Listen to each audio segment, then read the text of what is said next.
나이가 들면서 피부 탄력이 떨어지고 콜라겐이 줄어들면서 피부가 처지는 거예요. 그런데 사실 모든 주름은 제일 중요하거든요.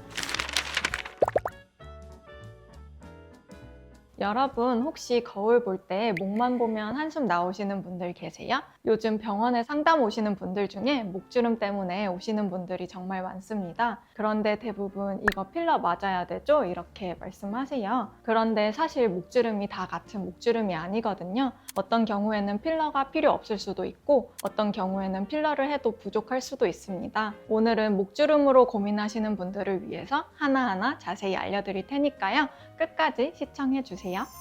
우선 내 목주름이 크게 어떤 타입인지부터 봐야 하는데요. 먼저 가로로 쭉쭉 선이 그어진 것처럼 보이는 가로 목주름. 이건 의외로 나이랑 별로 상관이 없어요. 병원에 오시는 20대 초반 고객님들도 목주름은 또렷한 경우가 꽤 있거든요. 이건 사실 타고난 피부 특성, 즉 유전적 요인이 제일 크고요. 그리고 생활 습관도 영향을 많이 미칩니다. 베개를 너무 높게 베고 자거나 핸드폰 볼 때 고개를 계속 숙이는 습관, 이런 게 반복되면 목이 접히면서 주름이 깊어지는 거예요. 그 다음은 세로 목주름인데요. 이건 주로 노화 때문에 생깁니다. 나이가 들면서 피부 탄력이 떨어지고 콜라겐이 줄어들면서 피부가 처지는 거예요. 이런 노화는 자외선까지 더해지면 더 빨라지는데요. 얼굴은 선크림 열심히 바르시는데 목은 그냥 넘어가시는 분들 많잖아요. 목도 얼굴만큼 자외선에 노출되는 부위인데 관리를 안 하다 보면 피부 노화가 빨리 오고 탄력이 떨어지면서 세로주름이 더 빨리 많이 생길 수 있습니다. 그래서 목주름은 유형에 따라 원인도 다르고 당연히 해결 방법도 달라야 해요. 물론 가로 목주름, 세로 목주름 둘 다 있으신 분들도 계시고요.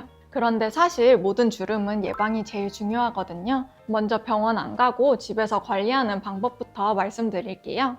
첫 번째는 당연히 자세 교정입니다. 특히 가로 목주름이 있으신 분들 지금 당장 베개 높이 체크해 보세요. 베개가 너무 높으면 자는 동안 내내 목이 접혀 있는 거예요. 하루에 7시간에서 8시간씩. 그게 몇 년씩 쌓이면 당연히 주름이 깊어지겠죠? 베개는 누웠을 때 목이 자연스럽게 일직선이 되는 높이가 좋아요. 너무 낮아도 안 좋지만 너무 높은 것보다는 낮은 게 나아요. 그리고 핸드폰이나 책을 볼 때도 고개 숙이고 보면 정말 편하긴 한데 그게 몇 시간씩 반복되면 목에 엄청난 부담이 가거든요. 의식적으로 눈높이를 올려서 보는 습관을 들이시면 좋습니다. 두 번째는 보습 관리인데요. 많은 분들이 얼굴만 열심히 관리하시는데 목도 얼굴이에요. 세안하고 스킨케어 하실 때 목까지 같이 꼭 발라주세요. 특별히 목 전용 크림 그런 것도 필요 없고 지금 쓰시는 얼굴 크림 그대로 목까지 넉넉하게 발라주시는 것만으로도 충분합니다. 특히 목은 피부가 얇고 피지선도 적어서 건조해지기 쉽거든요. 그리고 외출할 때에는 목까지 선크림 잘 발라주시는 거. 이것들만 잘 지켜주셔도 목주름 예방에는 확실히 도움이 돼요. 그런데 좀 전에 말씀드린 홈케어는 사실 예방에는 도움이 되지만 이미 깊게 파인 주름이나 탄력이 많이 떨어진 경우에는 한계가 있어요. 아무리 자세를 바르게 하고 크림을 열심히 발라도 이미 생긴 주름이 싹 없어지진 않거든요. 그런데 여기서 중요한 게 그럼 필러 맞으러 가면 되겠네 이렇게 생각하시면 안 돼요. 왜냐면 목은 얼굴이랑 달라요. 얼굴은 피부도 두껍고 비교적 안정적인 부위라서 필러를 넣어도 그 자리에 잘 유지가 되거든요. 그런데 목은 피부가 얇고 움직임도 많고 혈관도 많이 지나가요. 그래서 필러만 덜컥 넣으면 효과도 오래 안 가고 최악의 경우 부작용이 생길 수 있습니다. 특히 세로 목주름이 있으신 분들, 탄력이 떨어진 분들은 필러로 주름만 채운다고 해서 목이 젊어 보이지 않아요. 피부 자체가 처져 있으니까요. 그래서 종합적으로 접근을 해야 하는데 저희의 경우 3단계로 접근합니다. 제일 먼저 해야 하는 게 목 피부의 탄력을 올리는 거예요. 집을 지을 때도 기초 공사가 제일 중요하잖아요. 목도 마찬가지예요. 탄력 없는 피부에 필러만 넣으면 금방 흘러내리거나 효과가 오래 안 가요. 그래서 저희는 울세라 1.5mm 팁이나 올리지오 같은 리프팅 시술을 먼저 해드려요. 울세라는 초음파 에너지로 피부 깊숙이 열을 전달해서 콜라겐 생성을 촉진시키는 시술이에요. 쉽게 말하면 피부 속 기둥을 다시 세워주는 거죠. 올리지오는 고주파 에너지로 피부 전체를 타이트하게 만들어주는 시술이고요. 이렇게 탄력을 먼저 회복시켜주면 피부가 받쳐주면서 주름도 자연스럽게 개선되고 다음 단계 시술 효과도 훨씬 좋아집니다. 탄력을 회복했으면 이제 목 전체를 더 매끈하게 만들어줘야겠죠. 여기서 쓰는 게 스킨 보톡스예요. 보톡스 같은 경우 보통 주름 펴는 걸로 알고 계시는데요. 스킨보톡스는 일반 보톡스랑 좀 달라요. 일반 보톡스는 근육 깊숙이 주입해서 근육 자체를 약화시키는 건데 스킨보톡스는 피부층에 아주 얕게 보톡스를 주입해요. 그럼 피부가 전체적으로 쫙 당겨지면서 타이트해지는 효과가 있어요. 잔주름도 펴지고 피부결도 매끈해지고 전체적으로 목이 정돈된 느낌?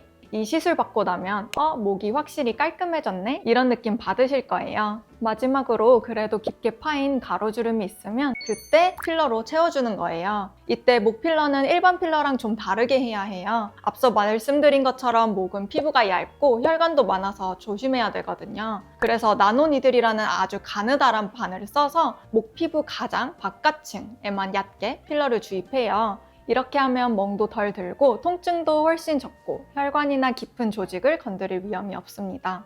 근데 이렇게 단계별로 하면 복잡하고 비용도 더 들 것 같은데 그냥 필러만 간단하게 맞으면 안 돼요? 라고 생각하실 수도 있는데요. 물론 그렇게 하셔도 괜찮은 분들이 있어요. 실제로 고객님의 목 상태를 직접 봐야 말씀드릴 수 있는 건데요. 필러로 가로주름은 100% 채워집니다. 그래서 가로주름만 있고 목 탄력이 괜찮으신 분들은 필러만으로도 충분히 만족하실 수 있어요. 그런데 문제는 목에 잔주름이나 세로주름은 없을 수 없다는 거예요. 그래서 가로, 세로, 잔주름이 다 같이 좋아져야 진짜 매끈한 목 상태를 만들어줄 수 있어요. 오히려 탄력부터 제대로 회복해 놓는 게 필러 용량도 줄일 수 있고 유지 기간도 늘릴 수 있는 방법입니다. 그리고 한 가지 더 말씀드리면 목 필러는 부드러운 물성의 필러를 사용하기 때문에 1회만으로 오래 유지하기는 어려워요. 그래서 저희는 1개월 간격으로 총 3회 필러 시술을 추천드리고 있습니다. 이렇게 3회 받으시면 유지 기간은 1년에서 2년 정도로 보시면 됩니다.